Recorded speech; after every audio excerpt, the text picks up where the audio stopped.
नमस्कार मित्रों, मैंने आप लोगों को पिछले वीडियो में न्यायिक सक्रियतावाद की जानकारी दी थी। आज मैं आप लोगों को भारतीय संविधान में वर्णित भाग 20 में अनुच्छेद 368 जो संविधान संशोधन की शक्ति देता है, यानी भारत में संविधान संशोधन की प्रक्रिया के बारे में बताऊंगा। इसको बताने से पहले मैं आप लोगों को महाकुंभ में आज 29 तारीख है, आज मौनी अमावस्या है, उसकी ढेर सारी शुभकामनाएं और बधाइयाँ दूंगा, क्योंकि हमारी सनातन परंपरा इससे संबंधित है। खैर कोई बात नहीं, हर आदमी जो भी भारत का निवासी है वो सब सनातनी है। भारत में गंगा यमुनी संस्कृति का वास है और इसी गंगा यमुनी संस्कृति से पूरा भारत संचालित होता है। तो आज हम भारतीय संविधान में संविधान संशोधन को देखेंगे। मैंने आपको बताया जैसा कि भाग 20 में, संविधान की भाग 20 में अनुच्छेद 368 जो संविधान संशोधन की प्रक्रिया के बारे में संसद के शक्ति की विवेचना करता है, इसकी चर्चा कर ली। मित्रों, भारत एक ऐसा देश था जहां संविधान बनाएगा बहुत सारे देशों से बहुत सारी चीजें ली गई। इसीलिए कहा जाता है कि भारत में संघात्मक और एकात्मक दोनों शासन व्यवस्थाएं पाई जाती हैं। भारत में संसदीय शासन व्यवस्था पाई जाती है। तो चूंकि भारत बहुत विविधताओं वाला देश है, उसके संविधान में बहुत सारी विविधताएं थी। हर संविधान से जो भी अच्छी चीजें थी उसको हमने अडॉप्ट किया। तो अगर आप देखें अमेरिका, तो अमेरिका में संविधान संशोधन की बहुत कठोर प्रक्रिया पाई जाती है। हालांकि हमारे यहाँ भी संघात्मक शासन है, वहां भी संघात्मक शासन। दूसरी तरफ ब्रिटेन को देखें, जो विश्व के बहुत बड़े बड़े दो संविधान है, उसमें अमेरिका और ब्रिटेन का नाम आता है। ब्रिटेन में संसदीय शासन व्यवस्था और एकात्मक शासन व्यवस्था है, जिसमें संविधान संशोधन की प्रक्रिया बहुत लचीली पाई जाती है। यानी ब्रिटेन में लचीली और अमेरिका में कठोर। चूंकि हमारे यहां भी संघात्मक शासन था तो कठोर प्रक्रिया का होना लाजमी था, लेकिन चूंकि भारत की परिस्थितियां अमेरिका की परिस्थितियों से अलग थी, इसलिए संविधान निर्माताओं ने यहां न केवल कठोर और न केवल लचीले, बल्कि कठोर और लचीले के समन्वय की एक संविधान संशोधन की प्रक्रिया भारतवर्ष में अपनाई। इसीलिए भारतीय संविधान की विशेषता में कहा जाता है कि भारतीय संविधान कठोर और लचीले दोनों के समन्वय का संविधान है। अब इस दोनों प्रक्रियाओं को जब शामिल किया गया तो तीन तरह की प्रक्रियाओं की बात करता है भारतीय संविधान। पहला था संविधान संशोधन की प्रक्रिया, वह थी साधारण विधि द्वारा संशोधन। साधारण विधि द्वारा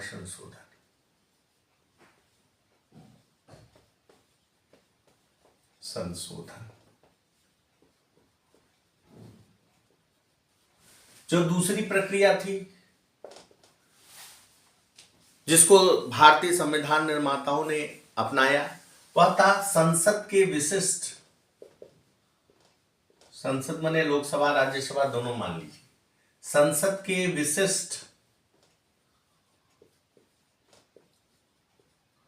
विशिष्ट बहुमत द्वारा संशोधन।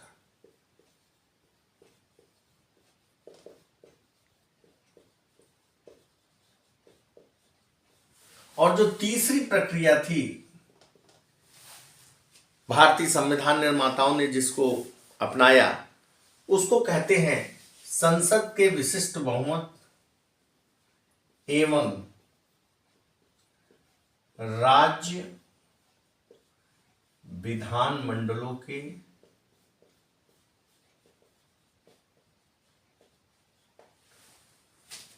के समर्थन।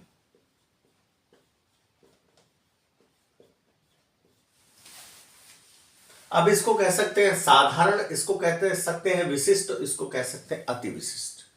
यानी संविधान संशोधन की 3 प्रक्रिया, साधारण, विशिष्ट और अति विशिष्ट।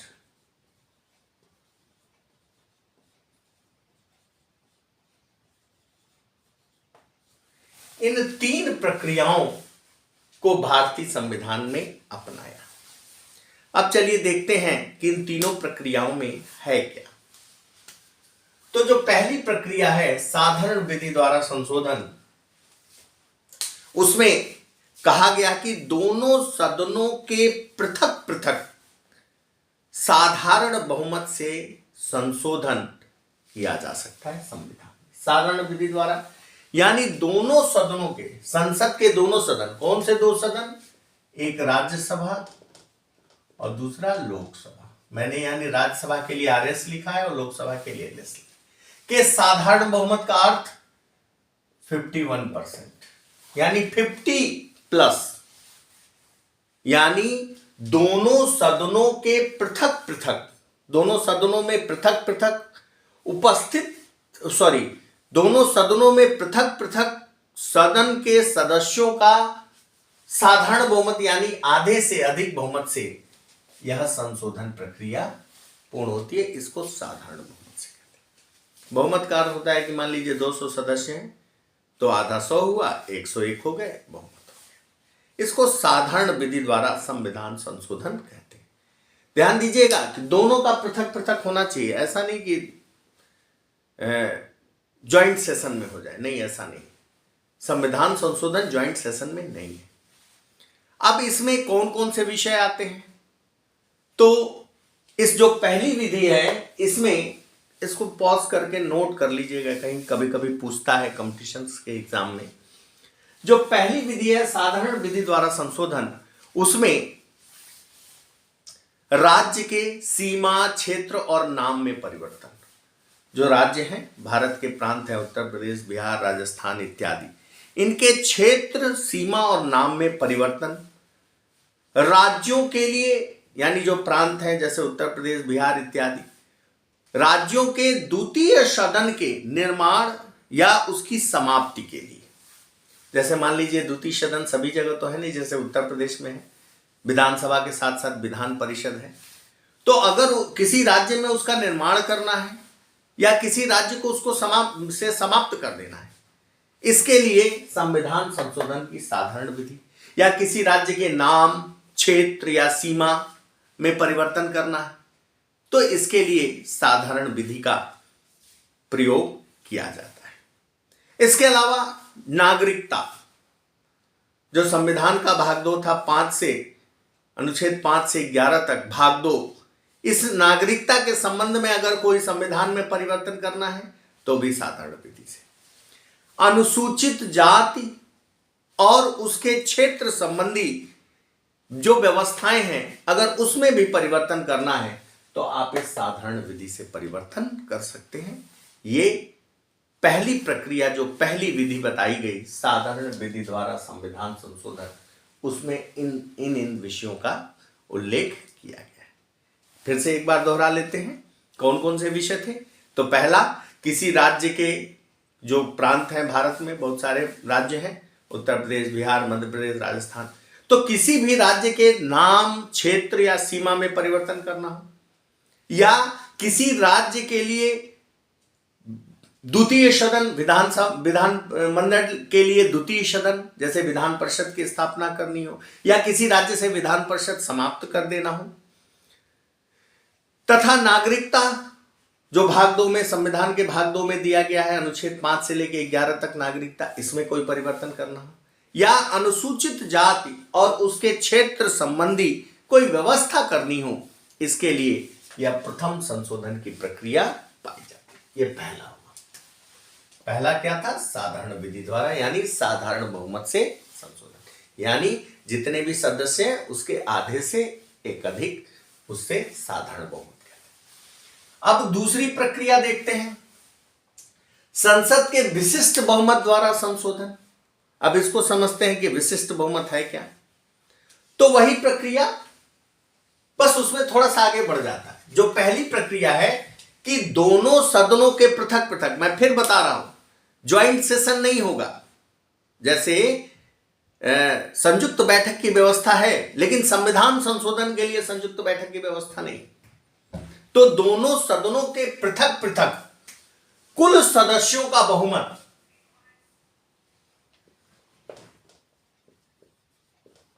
कुल सदस्यों का बहुमत, यानी जो पहली प्रक्रिया थी वो आ गई, प्लस उपस्थित एवं मतदान में भाग लेने वाले सदस्यों का 2/3 बहुमत।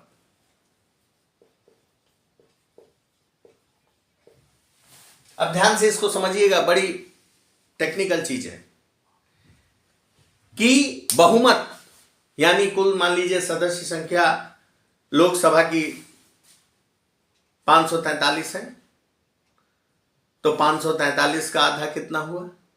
तो अगर आप जोड़ें तो 543 का आधा लगभग 272,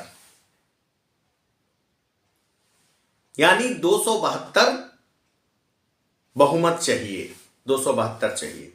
ऐसे ही राज्यसभा में आधा से अधिक बहुमत, यानी कुल सदस्य संख्या का बहुमत एवं उपस्थित एवं मतदान करने वाले जो उस समय उपस्थित हों और मतदान में भाग ले रहे हों, उनका 2/3 बहुमत। तो मान लीजिए उस समय लोकसभा में 400 ही उपस्थित हो, 400 लोग सदस्य उपस्थित हों, तो 2/3 का अर्थ कितना हुआ? अब आप जोड़ लीजिए 2/3, यानी जितनी संख्या है उसका 2/3, यानी कम से कम 66% लोग उपस्थित रहें, तब जाके यह संविधान संशोधन हो पाए। यानी कि कुल सदस्य संख्या का बहुमत एवं उपस्थित एवं मतदान करने वाले सदस्यों का 2/3 बहुमत, उपस्थित एवं मतदान, उपस्थित एवं मतदान करने वाले सदस्यों का 2/3 बहुमत चाहिए, तब जाके विशिष्ट प्रक्रिया यानी संसद के विशिष्ट बहुमत द्वारा संशोधन हो सकता है। ये दूसरी प्रक्रिया बताई। अब इसमें विषय, तो इसमें मूल अधिकार को जोड़ा गया कि मूल अधिकार में ऐसा किया जा सकता है संसद के विशिष्ट बहुमत द्वारा, यानी सभी सदस्यों का बहुमत और उपस्थित एवं मतदान में भाग लेने वाले सदस्यों का 2/3 बहुमत। मूल अधिकार भाग 3, नीति निर्देशक तत्व भाग 4, सब एवं संविधान के अन्य वो सारी व्यवस्थाएं। पहले तो मूल अधिकार और नीति निर्देशक तत्व कंफर्म है, इसके अलावा और भी सारी व्यवस्थाएं जो इसमें और इसमें न पाई जाए, यानी 1 और 3 में न हो, 1 और 3 में न हो, यानी 1 नंबर संविधान संशोधन में जो विषय डाले गए वो नहीं इससे संशोधित होंगे, और जो 3 नंबर में पढ़ाऊंगा उसमें जो विषय डाले गए उनको छोड़ के सारे विषय संविधान के और मूल अधिकार और नीति निर्देशक तत्व ये विषय इस दूसरी प्रक्रिया यानी संसद द्वारा विशिष्ट बहुमत के संशोधन से पारित किए जाते हैं। विशिष्ट बहुमत क्या है? तो ध्यान दीजिएगा, कुल संसद दोनों सदनों के कुल सदस्यों का बहुमत पृथक पृथक अलग अलग, ज्वाइंट सेशन नहीं होता, बहुमत एवं दोनों सदनों में उपस्थित एवं मतदान करने वाले सदस्यों का 2/3 बहुमत जो होता है उसको हम विशिष्ट बहुमत, ये विशिष्ट बहुमत कहते हैं। थोड़ा सा मुझे नहीं लगता कि इतना बोझिल है, लेकिन विद्यार्थी हैं, घबरा जाते हैं, थोड़ा बोझिल होता है, तो इतना इसको कठिन नहीं लेना है। साधारण बहुमत पहला, और दूसरा उससे एक प्रक्रिया अधिक बड़ी विशिष्ट बहुमत, यानी साधारण बहुमत के साथ साथ 2/3 बहुमत उपस्थित एवं मतदान करने वाले सदस्यों। इसमें विषय बता दिया आपको, मूल अधिकार, नीति निर्देशक तत्व, और वो सारे विषय, उस सारे विषयों को, वो सारे विषय जो 1 और 3 में नहीं है, यानी 1 नंबर प्रक्रिया सारंद विधि वाला और तीसरी नंबर प्रक्रिया यानी अति विशिष्ट वाला, इनमें जो विषय दिए गए हैं उन विषयों को छोड़ के बाकी सारे विषयों में संविधान संशोधन करना हो तो विशिष्ट बहुमत की आवश्यकता पड़ती है। अब तीसरा देख लें, ये थोड़ा इन दोनों से और टेक्निकल है कि संसद के विशिष्ट बहुमत एवं राज्य विधानमंडलों के समर्थन। अब जो दूसरे में प्रक्रिया, दूसरे नंबर संशोधन में, दूसरे नंबर संशोधन की प्रक्रिया प्लस आधे, कम से कम आधे राज्यों के विधानमंडलों का समर्थन।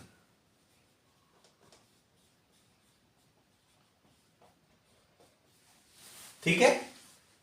अब देखिए दूसरे में यानी कुल सदस्यों का बहुमत और उपस्थित एवं मतदान करने वाले सदस्यों का 2/3 बहुमत, ये तो होगा ही इस तीसरे नंबर की प्रक्रिया में।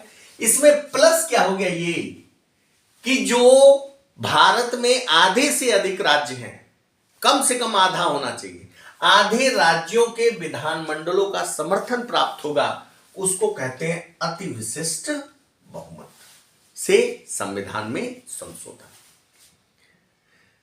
पहला साधारण यानी साधारण दोनों सदनों के पृथक पृथक साधारण बहुमत से, दूसरा दोनों सदनों के पृथक पृथक साधारण बहुमत प्लस उपस्थित एवं मतदान करने वाले सदस्यों के 2/3 बहुमत। एक कदम आगे बढ़ा, 2/3 बहुमत इसमें आगे बढ़ा दूसरी प्रक्रिया में।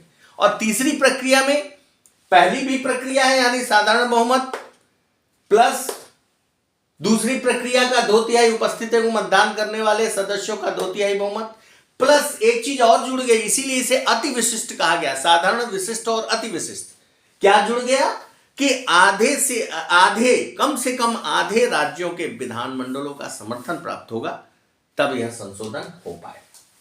अब प्रश्न यह उठता है कि इसमें कौन कौन से विषय आते हैं।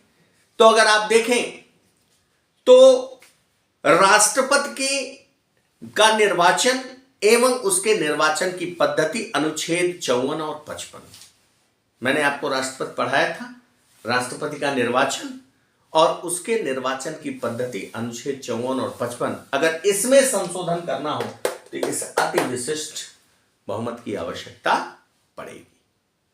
दूसरा, संघ की कार्यपालिका शक्ति का विस्तार, अनुच्छेद 73, जो संघ की कार्यपालिका शक्ति है उसके विस्तार के संबंध में कोई परिवर्तन करना है अनुच्छेद 73 में, तो आपको अति विशिष्ट बहुमत यानी तीसरे नंबर की प्रक्रिया की जरूरत पड़ेगी। तीसरा, अगर राज्यों के कार्यपालिका शक्ति का विस्तार करना है अनुच्छेद 162, तो आपको अनुच्छेद 162 में यानी राज्य के कार्यपालिका शक्ति में विस्तार करना है, तो फिर इस तीसरे नंबर के प्रक्रिया की आवश्यकता आपको पड़ेगी। चौथा, संघ की न्यायपालिका में कोई परिवर्तन करना है, भाग 5 के अध्याय 4 में, संविधान के भाग 5 के अध्याय 4 में यानी संघ के न्यायपालिका के संबंध में व्यवस्थाएं दी गई हैं, अगर उसमें कोई परिवर्तन करना है तो इस अति विशिष्ट प्रक्रिया की आवश्यकता पड़ेगी। अगला चौथा जो है, पांचवा, कि अगर राज्यों के न्यायपालिका के संबंध में कोई संशोधन करना है यानी अध्याय 6 के भाग 5 संघ की कार्यपालिका, अध्याय 5 के भाग 5 के अध्याय 4 संघ की कार्यपालिका हो गया। राज्य की कार्यपालिका भाग 6 के अध्याय 5 में यानी संघ और राज्य की न्यायपालिका में कोई परिवर्तन करना हो तो आपको इस अति विशिष्ट प्रक्रिया का पालन करना पड़ेगा। इसके अलावा यूनियन टेरिटरीज जो संघ राज्य क्षेत्र हैं उनके लिए उच्च न्यायालयों की व्यवस्था आर्टिकल 241 241 यानी जो संघ राज्य क्षेत्रों के लिए उच्च न्यायालय की व्यवस्था है, अगर उसमें कोई परिवर्तन करना है तो फिर आपको इसी अति विशिष्ट प्रक्रिया का पालन करना पड़ेगा। इसको पॉज करके कहीं नोट कर लीजिएगा, पूछता है कि यह किस प्रक्रिया में आता है। इसके अलावा अगर संघ और राज्य संघ तथा राज्य के विधायी संबंधों में कोई परिवर्तन करना है, संघ राज्य संबंधों में कोई परिवर्तन करना है, तो फिर आपको इस तीसरी प्रक्रिया का पालन करना पड़ेगा, यानी अति विशिष्ट बहुमत। इसके अलावा सातवीं अनुसूची में से सातवीं अनुसूची में कोई भी परिवर्तन करना है तो फिर आपको अति विशिष्ट प्रक्रिया का पालन करना पड़ेगा। इसके अलावा संसद में राज्यों का प्रतिनिधित्व कितना होगा, घटाना या बढ़ाना है प्रतिनिधित्व संसद में राज्यों का, तो फिर आपको इस अति विशिष्ट बहुमत की आवश्यकता पड़ेगी। इसके अलावा संविधान संशोधन की प्रक्रिया से संबंधित उपबंध, जो संविधान संशोधन की प्रक्रिया है, मैंने बताया कि संविधान संशोधन की प्रक्रिया किसमें दी है, भाग 20 के अनुच्छेद 368 में। अगर इस 368 में कोई परिवर्तन करना है तो भी इसी की आवश्यकता पड़ेगी, यानी तीसरे संविधान संशोधन की जो तीसरी प्रक्रिया है इसकी आवश्यकता पड़ेगी। यह था संविधान संशोधन। अब देखिए पहला साधारण विधि द्वारा, इसमें मैंने क्या बताया आपको कि राज्यों के नाम, सीमा, क्षेत्र में परिवर्तन, किसी राज्य में द्वितीय सदन स्थापित करने या उसे समाप्त करना। इसके अलावा नागरिकता और अनुसूचित जाति और उसके क्षेत्र के संबंध में कोई व्यवस्था में परिवर्तन करना हो तो साधारण बहुमत। संसद के विशिष्ट बहुमत द्वारा संशोधन इसमें करना है तो मूल अधिकार और नीति निर्देशक तत्व पहले बता दिया, और वो सारी चीजें जो इसमें नहीं है उनका सब में परिवर्तन करना होगा तो आपको विशिष्ट बहुमत की आवश्यकता पड़ेगी।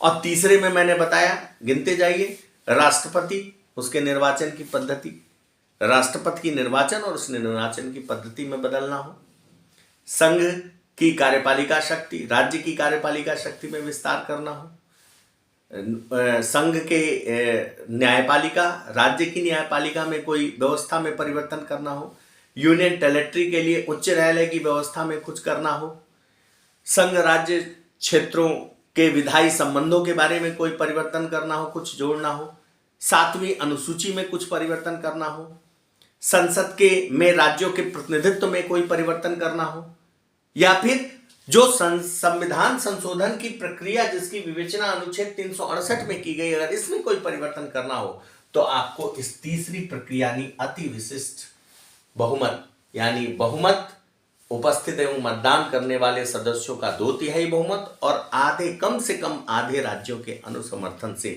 ही आप ये परिवर्तन कर सकते हैं। यह था संविधान संशोधन की प्रक्रिया। अब हम देखेंगे कि वास्तव में कि कितने संविधान संशोधन हुए, और जो महत्वपूर्ण संविधान संशोधन है उनको मैं यहां आपको बताऊंगा। तो अगर संविधान संशोधन को देखें तो अब तक 106 संविधान संशोधन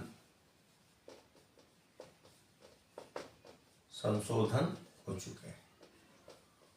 चुके हैं।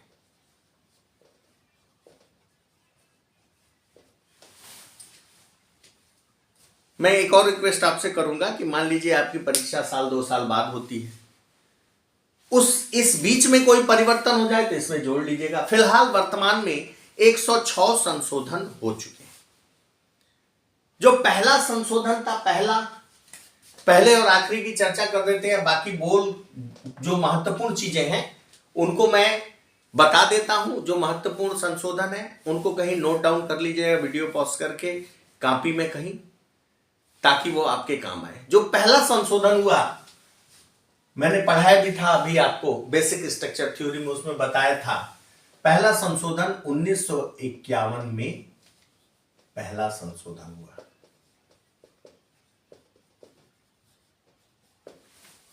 और अंतिम संशोधन माने अभी 106वां संशोधन, जो 106वां संशोधन हुआ वह 28 सितंबर 2023 को लोकसभा, राज्यों के विधानसभा में महिलाओं के 33% आरक्षण, महिला आरक्षण, इसके साथ साथ दिल्ली विधानसभा में भी 33% महिला आरक्षण का यह संशोधन 106वां संशोधन था। पहला संशोधन 1951 में हुआ था। अब मैं कुछ महत्वपूर्ण संशोधन है, उनमें जो महत्वपूर्ण संशोधन है, बहुत 106 तो बताना बड़ा मुश्किल है और 106 तो महत्वपूर्ण है नहीं, जो महत्वपूर्ण है परीक्षा की दृष्टि से जो पूछे जाते हैं या कहीं ना कहीं काम आते हैं, उनके बारे में मैं आपको बताऊंगा। तो सबसे पहला संशोधन महत्वपूर्ण इसलिए हो जाता है कि यह पहला था। दूसरा यह इसलिए महत्वपूर्ण हो जाता है कि इसमें डीपीएसपी को लागू करने के लिए, नीति निर्देशक तत्वों को लागू करने के लिए, सामाजिक और आर्थिक न्याय की व्यवस्था करने के लिए राज्य ने महत्वपूर्ण संशोधन किए। जो पहला संशोधन था इसमें यह 1951 में हुआ। इसमें नवी अनुसूची, एक नई अनुसूची आई, नवी अनुसूची बनाई गई और उसमें भूमि सुधार कानून को डाला गया ताकि लोगों को न्याय दिलाया जा सके और जुडिशियल रिव्यू से इसको बाहर रखा जा सके। जो सामाजिक आर्थिक न्याय की बात जवाहरलाल नेहरू ने की और राज्य के नीति निर्देशक तत्व करता है, उसमें यह था कि भूमि सुधार होना चाहिए। किसी के पास बिल्कुल भूमि नहीं है, किसी के पास बहुत ज्यादा भूमि है, लेकिन अगर ऐसा करते तो मौलिक अधिकार डिस्टर्ब होता और मौलिक अधिकार डिस्टर्ब होता तो लोग जाते अनुच्छेद 32 के अंतर्गत सुप्रीम कोर्ट के पास और सुप्रीम कोर्ट अनुच्छेद 32 के अंतर्गत या 137 जुडिशियल रिव्यू न्यायिक पुनरावलोकन के अंतर्गत उस पर रोक देता। तो इन्होंने इस समस्या को समाधान करने के लिए पहला संशोधन कर दिया और एक नया शेड्यूल बना दिया, एक नई अनुसूची बना दी, 9th अनुसूची, और उसमें भूमि सुधार कानून डाल दिए और कह दिया कि इस 9th अनुसूची के संदर्भ में न्यायपालिका जुडिशियल रिव्यू नहीं कर सकती। ये पहला संशोधन था, बड़ा महत्वपूर्ण था। इसके बाद जो दूसरा महत्वपूर्ण संशोधन था, और भी महत्वपूर्ण संशोधन है, कई संशोधन, 7वां संशोधन। जो 7वां संशोधन हुआ यह 1956 में हुआ। आपने पढ़ा होगा कि उस समय भाषाई आधार पर विभिन्नता बहुत ज्यादा बढ़ गई थी और नारा भी लगा, English ever, Hindi ever never, Hindi को राष्ट्रभाषा बनाने की बात थी, तो ये समस्याएं आ गई। भाषाई आधार पर आंदोलन होने लगे। आपको याद होगा, अगर आपने पढ़ा हो, तो रामलू की हत्या हुई, दंगे फैले, उसमें हत्या हुई, तमाम विवाद हुए। उसके बाद 1956 में यह 7वां संशोधन किया गया, जिसमें पहली बार भाषाई आधार पर राज्यों का पुनर्गठन किया गया। भाषा के आधार पर राज्यों का पुनर्गठन किया गया। यह 7वां संशोधन, पहला तो इंपॉर्टेंट था, 9th शेड्यूल आया और भूमि सुधार अधिनियम आया, जुडिशियल रिव्यू से इसको रोक दिया। दूसरा क्या हुआ, 1956 में जो दूसरा महत्वपूर्ण यानी 7वां संशोधन था, वह भाषाई आधार पर राज्यों के पुनर्गठन की बात करता है और राज्यों एवं यूनियन टेरिटरी में प्रदेशों के बंटवारे की बात करता है। पहली बार बताया गया कि ये राज्य होंगे और ये संघ राज्य क्षेत्र यानी यूनियन टेरिटरी होंगे। इसी 7वें संशोधन में बताया गया। इसके बाद जो तीसरा महत्वपूर्ण है वह है 12वां संशोधन।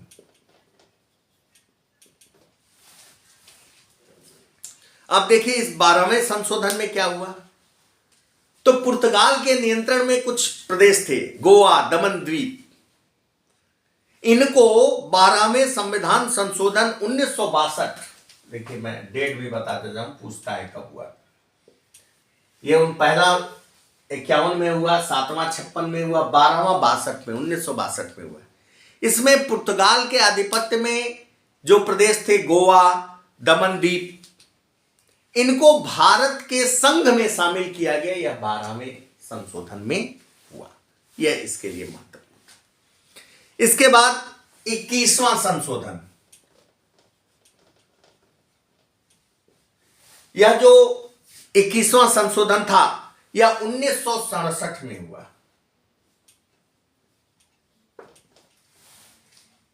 इसमें क्या किया गया 21वें संशोधन में, सिंधी भाषा को, ध्यान दीजिएगा, सिंधी भाषा को, सिंधी भाषा को 8वीं अनुसूची में, पढ़ाया था मैंने 8वीं अनुसूची, ध्यान दीजिएगा, किससे संबंधित है, भाषा से संबंधित। इस 8वीं अनुसूची में 1967 के 21वें संवैधानिक संशोधन में शामिल कर दिया गया, जिससे भारत में 15 भाषाएं मान्यता प्राप्त हो गई। संविधान द्वारा मान्यता प्राप्त 15वीं भाषा के रूप में सिंधी भाषा को जोड़ा गया। ये 4 संशोधन मैंने बताए, पहला 51 में हुआ, दूसरा 56 में हुआ, तीसरा महत्वपूर्ण संशोधन 12वां था, 12वां संशोधन 1962 में हुआ, 21वां संशोधन 1967 में हुआ। अब और महत्वपूर्ण कुछ है, मैंने 4 ही अभी बताए आपको, पहला, 7वां, 12वां, 21वां। अब देखिए 24वां संशोधन, यह भी बड़ा महत्वपूर्ण था, 24वां संशोधन। इस 24वें संशोधन में क्या हुआ कि इस 24वें संविधान संशोधन में, उसी समय याद होगा आपको, मैंने बेसिक स्ट्रक्चर पढ़ा रहा था मैं, यह हुआ था 1971 में। और 1971 में याद कीजिएगा किसकी सरकार थी, मिसेस इंदिरा गांधी की सरकार थी, सशक्त सरकार। उन्होंने, तमाम विवाद चल रहे थे, बेसिक स्ट्रक्चर वाला केस चल रहा था, केशवानंद भारती का केस बाद में इसी के अगेंस्ट आया, वो जमीन अधिग्रहण, भूमि अधिग्रहण का मामला चल रहा था। तो इन्होंने 24वां संशोधन करके अनुच्छेद 368 की सर्वोच्चता को स्वीकार कर लिया।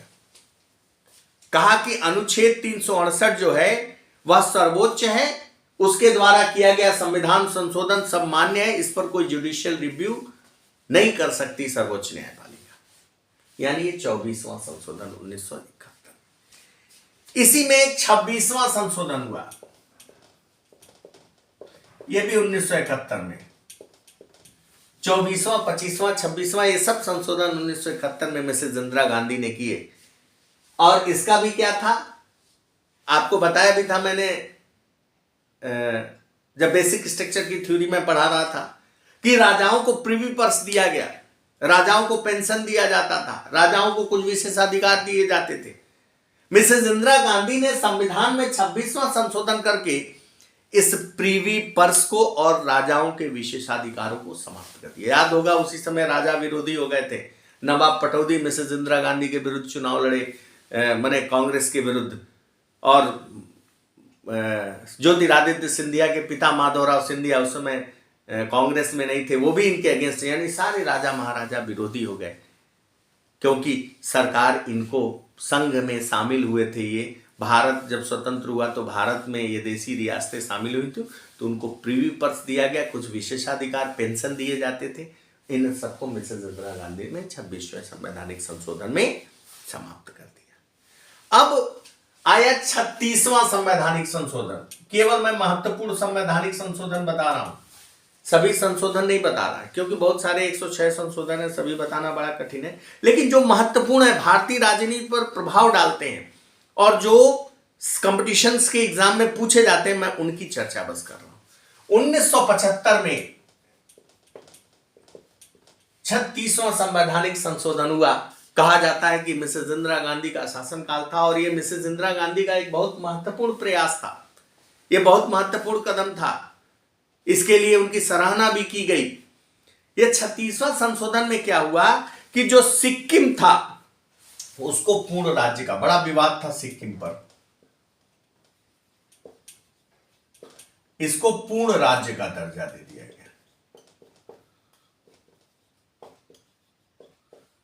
सिक्किम को लेकर बहुत विवाद था, अब इसको भारत संघ में शामिल कर लिया गया, पूर्ण राज्य का दर्जा दे दिया गया 36वें संवैधानिक संशोधन 1975 के माध्यम से।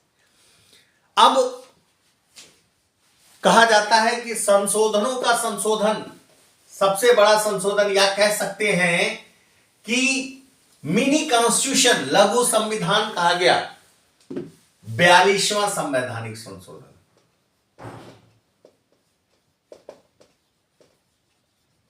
संवैधानिक संशोधन ये कब हुआ? तो 1976 में हुआ। अक्सर मित्रों इससे प्रश्न पूछा जाता है, कोई भी परीक्षा हो, चाहे वो बड़ी से बड़ी परीक्षा हो या छोटी से छोटी परीक्षा, अगर इंडियन गवर्नमेंट पॉलिटिक्स में पूछा जाता है तो जरूर पूछा जाता है कि 42वें संविधान संशोधन में क्या क्या व्यवस्था है। इससे प्रश्न जरूर आते हैं। अब इसे हम लघु संविधान भी कहते हैं। 1976 में परिवर्तित हुआ। जब मैं आपको प्रस्तावना पढ़ा रहा था तो मैंने बताया कि 3 शब्द जोड़े गए थे संविधान में की प्रस्तावना में। वो शब्द क्या थे? पंथ निरपेक्ष, समाजवादी और अखंडता शब्द, जो 3 शब्द जोड़े गए थे, ये तीनों शब्द इसी 1976 में 42वें संवैधानिक संशोधन में प्रस्तावना में जोड़े गए। इसके पहले प्रस्तावना में नहीं थे। इसके अलावा एक और महत्वपूर्ण चीज मिसेस इंदिरा गांधी ने की, इमरजेंसी का दौर था मित्रों, याद कीजिएगा, इमरजेंसी लगी हुई थी, आपातकाल। उसमें मिसेस इंदिरा गांधी ने संविधान संशोधन करके जोड़ा दिया कि संवैधानिक संशोधन को किसी भी न्यायालय में, चाहे हाई कोर्ट हो चाहे सुप्रीम कोर्ट हो, किसी भी न्यायालय में चुनौती नहीं दी जा सकती। स्पष्ट कर दिया कि किसी भी न्यायालय में चुनौती नहीं दी जा सकती। इसके अलावा एक और उपबंध जोड़ा गया कि राष्ट्रपति मंत्रिमंडल की सलाह मानने के लिए बाध्य है। ऐसा नहीं कि राष्ट्रपति अपने विवेकाधिकार का प्रयोग करेगा, अगर मंत्रिमंडल ने सलाह दे दिया तो उसको मानना ही पड़ेगा। इसके अलावा जो आपके संविधान के 5वें चौथे भाग में अनुच्छेद 51A, चौथा भाग नीति निर्देशक तत्व है 36 से 51 तक, उसी में 4 को भाग 4 को और अनुच्छेद 51 को जोड़कर पहली बार मूल कर्तव्य इसी संविधान संशोधन द्वारा संविधान में जोड़ा गया कि नागरिकों को यह मूल कर्तव्य है, नागरिकों का इनका पालन करना पड़ेगा। इसके अलावा इसी संविधान संशोधन द्वारा, ये जो 42वां संवैधानिक संशोधन आप देख रहे हैं, इसी 42वें संवैधानिक संशोधन द्वारा पहली बार प्रशासनिक न्यायाधिकरण की व्यवस्था की गई, जो प्रशासनिक अपराधों की जांच करने के लिए एक न्यायाधिकरण स्थापित किया गया, उस इसी 42वें संवैधानिक संशोधन में था। और भी बहुत सारी महत्वपूर्ण चीजें थी लेकिन जो महत्वपूर्ण है, जो बहुत महत्वपूर्ण है, उन्हीं को मैं यहां बता रहा हूं। बाकी चीजें आप किताब उताब देख लीजिएगा, लेकिन जो महत्वपूर्ण है, जिससे अक्सर प्रश्न पूछा जाता है, वही मैं बता रहा हूं। इस 42वें संवैधानिक संशोधन, या इसको आप लघु संविधान कह सकते हैं। ये था। अब जो अगला संशोधन, महत्वपूर्ण संशोधन था, वो था 44वां संशोधन। याद करिए, इस समय तक मिसेस इंदिरा गांधी की सरकार जा चुकी थी, जनता पार्टी की सरकार थी। यह 1978 में जनता पार्टी की सरकार 77 में बनी और 78 में उन्होंने यह 44वां संवैधानिक संशोधन किया। इससे एक बड़ा महत्वपूर्ण प्रश्न पूछा जाता है कि जो संपत्ति का अधिकार, जो मूल अधिकार था, आर्टिकल 31 अनुच्छेद 31, उस संपत्ति के मूल अधिकार को मूल अधिकार से हटाकर विधिक अधिकार में इसी संविधान संशोधन द्वारा, यानी संपत्ति के अधिकार को मौलिक अधिकार से हटाने का कार्य 1978 में 44वें संवैधानिक संशोधन में किया गया, यानी संपत्ति का मूल अधिकार समाप्त कर दिया गया। इसके अलावा जो मिसेस इंदिरा गांधी ने इसके पहले संशोधन में किया था कि राष्ट्रपति को सलाह मानने, मंत्रिमंडल की सलाह, मंत्रिपरिषद की सलाह मानने, मंत्रिमंडल की सलाह मानने के लिए बाध्य होना पड़ेगा, यानी कैबिनेट की सलाह। यहां थोड़ा सा उसमें परिवर्तन कर दिया कि जो सलाह मंत्रिमंडल दे रहा है आपातकाल की घोषणा के लिए, उस आपातकाल की घोषणा में राष्ट्रपति को जो मंत्रिमंडल सलाह दे रहा है वो लिखित रूप से दे, ओरली नहीं। अगर आपातकाल लगाना है तो मंत्रिमंडल लिखित रूप से राष्ट्रपति को सलाह दे, तभी मान्य होगा। यह था 44वां संवैधानिक संशोधन। इसके बाद मित्रों 52वां संवैधानिक संशोधन आता है 1985 में। याद होगा आपको, मैंने पढ़ाया भी था कि बहुत सारे ऐसे दल, बहुत सारे ऐसे पार्टी, राजनीतिक पार्टी, उस समय indicate syndicate Mrs Indira Gandhi का चल रहा था। उसी समय जनता पार्टी और जनता पार्टी की सरकार आई, फिर उसमें विखंडन हुआ, वह सरकार समाप्त हुई, फिर मिसेस इंदिरा गांधी शासन सत्ता में आती हैं, फिर उसके बाद मिसेस इंदिरा गांधी के बाद, उनके मृत्यु के बाद राजीव गांधी आते हैं। तो इस दौरान बड़ी समस्या दल बदल की थी, बहुत व्यापक स्तर पे दल बदल होता, नैतिकताओं का पतन हो रहा था। तो ये 52वां संशोधन 1985 में किया गया, दल बदल विरोधी अधिनियम, दल बदल विरोधी कानून लाया गया। मैंने आपको पढ़ाया भी था, बताया भी था, बहुत व्यापक स्तर पे दल बदल हो रहा था। इसको रोकने के लिए 1985 में 52वां संशोधन किया गया। अब 53वां संशोधन, देखिए कुल 106 संशोधन हुए हैं, जिसमें मैं महत्वपूर्ण बता रहा हूं। 53वां संशोधन 1986 में, 1986 में 53वां संशोधन किया गया। बल्कि कहिए 53वां संशोधन में मिजोरम को 23वें राज्य की मान्यता दी गई, यानी भारतीय संघ की 23वें राज्य के रूप में मिजोरम को मान्यता दी गई 53वें में। 55वां और 56वां, 55 और 56, ये भी दो संवैधानिक संशोधन राज्यों के मान्यता के संबंध में थे।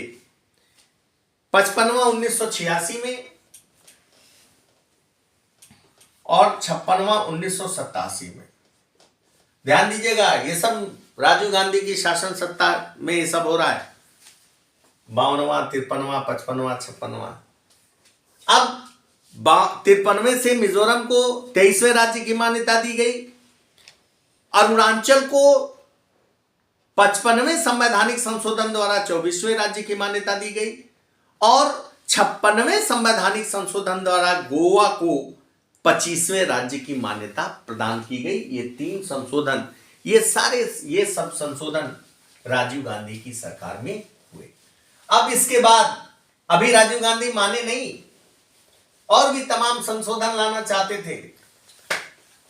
अब उन्होंने 61वां संशोधन किया 1989 में, बड़ा महत्वपूर्ण संशोधन 61वां संशोधन 1989, 1989। ये क्या था मित्रों? देखिए बड़ा महत्वपूर्ण था। पहले भारत में जो मतदान था वो वयस्क मताधिकार के आधार पे था, और वयस्क मताधिकार की पहले आयु 21 वर्ष थी। राजीव गांधी ने उसको घटाकर इस संविधान संशोधन से 18 वर्ष कर दी मताधिकार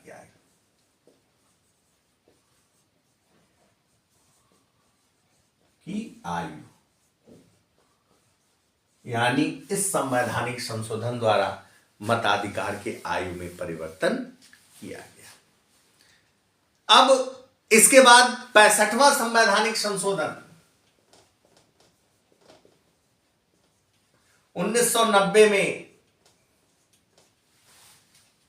इसमें क्या था कि SC/ST आयोग जो था,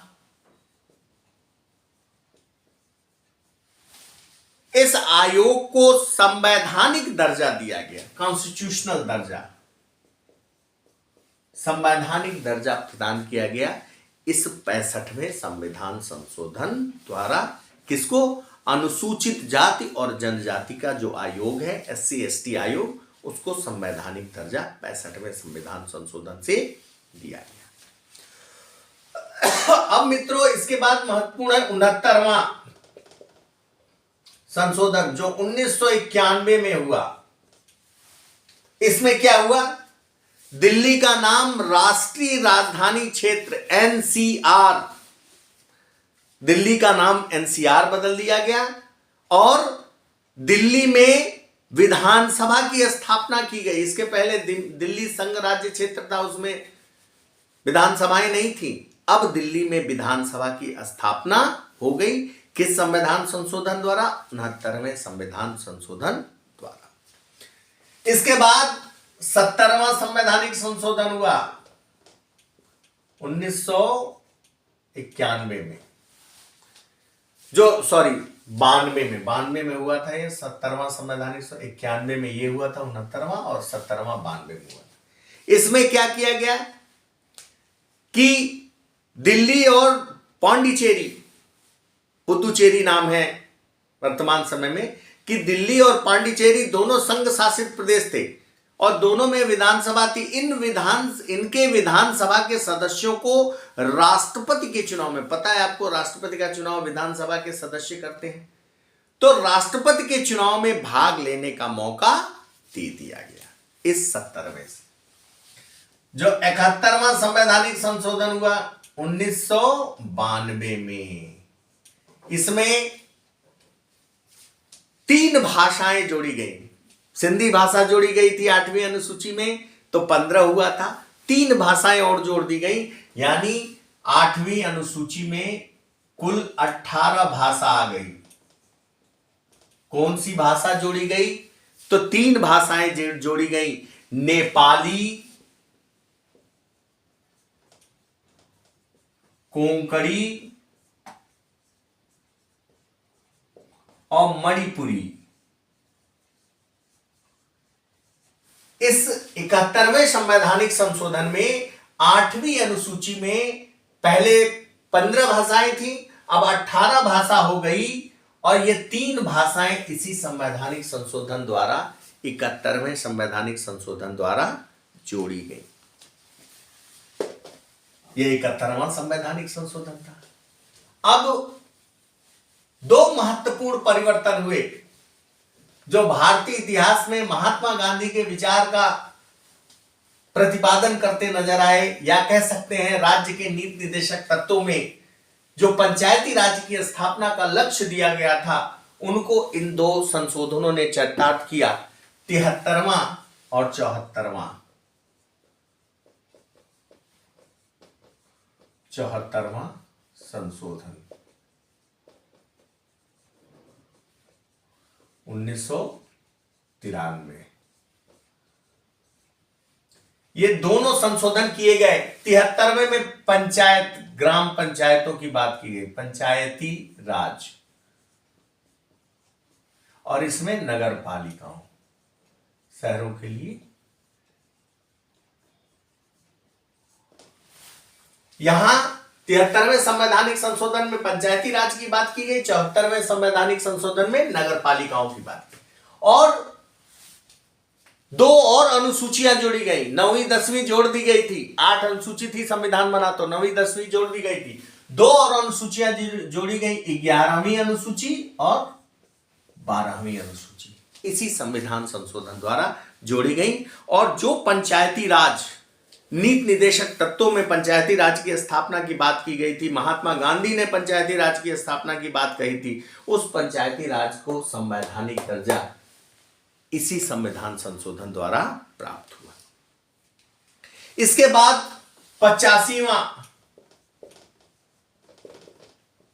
संवैधानिक संशोधन, 73वां 74वां के बाद जो इंपॉर्टेंट संवैधानिक संशोधन है वो 85वां संवैधानिक संशोधन है, जो माननीय अटल बिहारी वाजपेयी, उनका जन्म शताब्दी वर्ष भी चल रहा है, उन्हीं के शासनकाल में यह 2002 में की गई। इसमें क्या किया गया कि एससी और एसटी,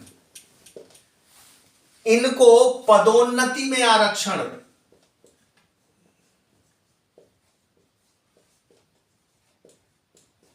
पहले केवल नौकरी में आरक्षण था, ध्यान दीजिएगा, इस 85वें संविधान संशोधन 2002 में परिवर्तन करके पहली बार अटल बिहारी वाजपेयी की सरकार में एससी और एसटी को पदोन्नति में भी आरक्षण की बात की गई। इसके बाद आने वाला संविधान संशोधन जो था उसने इतिहास रच दिया। ये भी 2002 में हुआ अटल बिहारी वाजपेयी की सरकार में। इसमें संविधान के 3 अनुच्छेदों में परिवर्तन हुआ।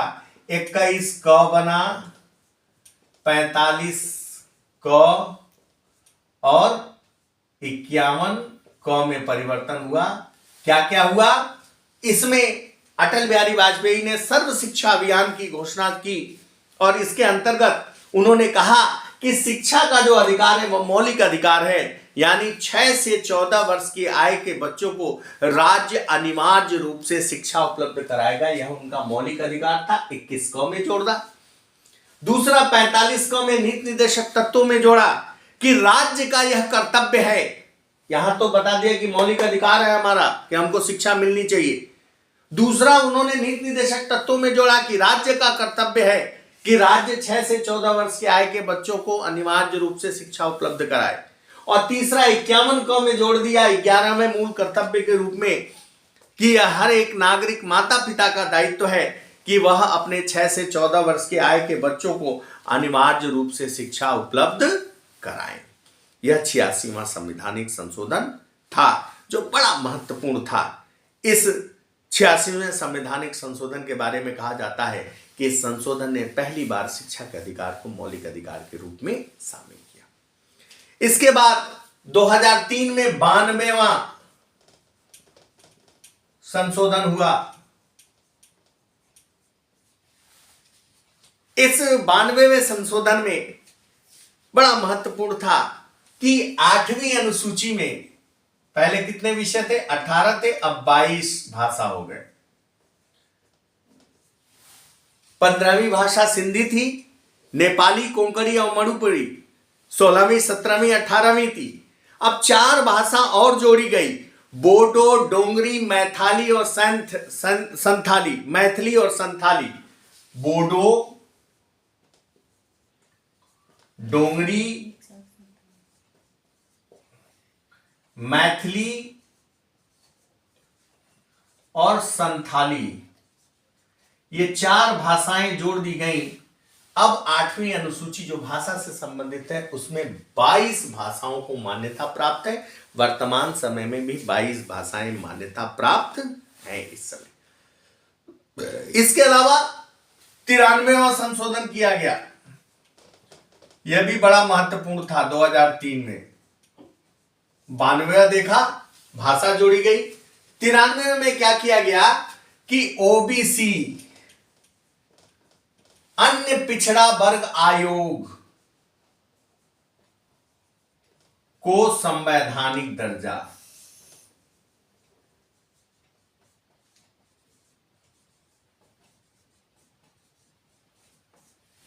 यानी अन्य पिछड़ा आयोग को संवैधानिक दर्जा प्रदान किया। इसके पहले 65वें में एससी एसटी आयोग को संवैधानिक दर्जा दिया गया था, अनुसूचित जाति जनजाति आयोग को। यहां 93वें संवैधानिक संशोधन 2003 में अन्य पिछड़ा वर्ग के आयोग को संवैधानिक दर्जा प्रदान किया गया। अब 2, 4, 5 और महत्वपूर्ण है। 93 तक आपने पढ़ लिया है, बस थोड़ा सा और महत्वपूर्ण अनुच्छेद है जो हो सकता है आगामी आने वाले एग्जाम में पूछे। जैसे 101वां संवैधानिक संशोधन, 101वां संवैधानिक संशोधन 2017, मोदी जी, माननीय मोदी जी की शासनकाल में यह संवैधानिक संशोधन हुआ 2017 में। और क्या जोड़ा गया? Good and service tax, GST. आजकल हमारे व्यापारी भाई या सभी आम जनता सब जीएसटी जीएसटी चिल्लाते रहते हैं। उस जीएसटी को इसी 101वें संवैधानिक संशोधन 2017 में वर्तमान प्रधानमंत्री मोदी जी की शासनकाल में इसको परिवर्तित किया गया और अब जीएसटी को जोड़ दिया गया। नहीं, अब जीएसटी का टैक्स आ गया। अब इसके बाद देखिए, एक मुझसे भूल हो गई। ये जो ओबीसी आयोग को संवैधानिक दर्जा दिया गया था, ये 102वें संवैधानिक संशोधन में दिया गया था 2018 में। ओबीसी आयोग को, अन्य पिछड़ा आयोग को मैं वहां गलत बोल गया। वहां क्या था, जो 93वां संवैधानिक संशोधन था, वहां मैं थोड़ा सा मिस्टेक हो गया मुझसे। जो 93वां संवैधानिक संशोधन था 2005 में, उसमें ओबीसी, एससी, एसटी इन सबको निजी संस्थाओं में भी, प्राइवेट स्कूलों में भी शिक्षा के लिए आरक्षण की बात इस अनुच्छेद, इस संवैधानिक संशोधन में की गई थी। जो 93वां संवैधानिक संशोधन था वहां मैंने गलत बोल दिया था। ये 102वें संवैधानिक संशोधन 2018 में ओबीसी आयोग को मान्यता दी गई, वहां मैंने थोड़ा सा मिस्टेक से, ये गलती से बोल दिया था, उसको करेक्ट कर लीजिएगा। यानी 102 संवैधानिक संशोधन में अन्य पिछड़ा वर्ग आयोग को संवैधानिक मान्यता दी गई। अब एक और महत्वपूर्ण अनुच्छेद, बड़ा विवाद का भी प्रश्न था 2000, ये देखिए, ये इतना विवादित प्रश्न था कि इस पर अब रिसर्च होने लगे। ईडब्ल्यूएस का आरक्षण कितने परसेंट? कम से कम 10%। ईडब्ल्यूएस अधिकतम 10% ईडब्ल्यूएस के आरक्षण की बात इस 103वें संवैधानिक संशोधन में 2019 में की गई, और कॉन्स्टिट्यूशन के मूल अधिकार 15(6) एक जोड़ा गया और 16(6) जोड़ा गया। यह मूल अधिकार में परिवर्तन हुए, यानी पहले केवल शैक्षणिक और सामाजिक आधार पर आरक्षण मिलता था, अब आर्थिक आधार पर आरक्षण का प्रावधान संविधान में कर दिया गया 103वें संवैधानिक संशोधन द्वारा, जिसके द्वारा अब कम से कम, अधिक से अधिक 10% EWS, economical weaker class section से लोगों को आर्थिक आधार पर आरक्षण दिया जाएगा। दो और महत्वपूर्ण संवैधानिक संशोधन है जिसकी चर्चा कर ली जाए, इसके बाद ये समाप्त होगा। ये 104 संवैधानिक संशोधन जो 2020 में किया गया, यह भी बहुत महत्वपूर्ण प्रश्न कंपटीशन के दृष्टि से बनता है। आपको पता होगा कि पहले लोकसभा में एंग्लो इंडियंस के जो सदस्य हैं और विधानसभा में एंग्लो इंडियंस के सदस्य को, मेंबर्स को राष्ट्रपति नामित करता था, उसको एंग्लो इंडियंस को यहां समाप्त कर दिया गया कि एंग्लो इंडियंस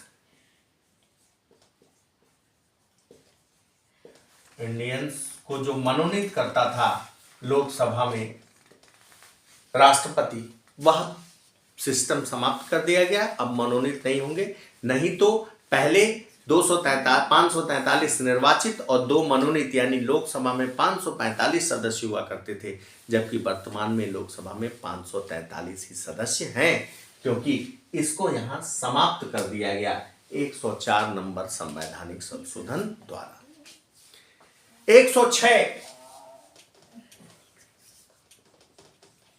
106 नंबर संवैधानिक संशोधन, जो अंतिम संवैधानिक संशोधन था, 27 सितंबर 2023 को किया गया।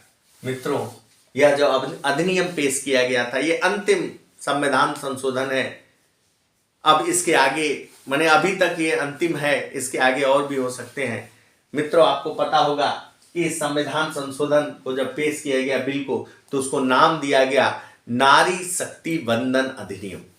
इस अधिनियम को इस अनुच्छेद 306 संविधान संशोधन 306 में 2023 में मान्यता दी गई और कहा गया कि लोकसभा और राज्यों की विधानसभा, साथ ही साथ दिल्ली जो संघ राज्य क्षेत्र है दिल्ली, उसकी भी विधानसभा में महिलाओं को 33% आरक्षण प्रदान किया जाएगा। हालांकि यह व्यवस्था अभी लागू नहीं हुई है, चूंकि नया परिसीमन नहीं हुआ, जनगणना नहीं हुई, परिसीमन आयोग परिसीमन करेगा, उस आधार पर इस आरक्षण की व्यवस्था को लागू किया जाएगा।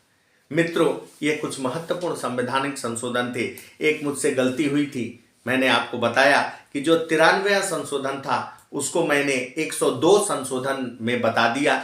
93वां संशोधन ओबीसी, एसटी, एससी को निजी क्षेत्रों में, यानी गैर सरकारी क्षेत्रों में की शिक्षा के क्षेत्र में आरक्षण की बात करता है, जबकि 102 संवैधानिक संशोधन पिछड़ा वर्ग आयोग को संवैधानिक मान्यता देता है। मैंने उसको 93वां में बता दिया था, ये थोड़ा सा मिस्टेक मुझसे हो गया था जल्दी में।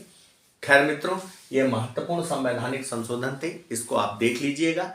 मुझे लगता है कि संविधान संशोधन की प्रक्रिया और संविधान संशोधन जो मैंने आज बताया यह बहुत महत्वपूर्ण है। इसको देखेंगे, इसको पढ़ेंगे और इसको कहीं नोट डाउन कर लीजिएगा, जिससे आपके लिए कंपटीशन में काम आएंगे। आज के दिन विदा लेने से पहले मैं आपसे रिक्वेस्ट करूंगा कि चैनल को सब्सक्राइब कीजिए, बेल आइकन को दबाइए, नोटिफिकेशन ऑन कीजिए और अधिक से अधिक शेयर कीजिए, ताकि उन सभी बच्चों तक पहुंच सके जो बच्चे कंपटीशन की तैयारियां कर रहे हैं। बहुत बहुत धन्यवाद मित्रों, नमस्कार।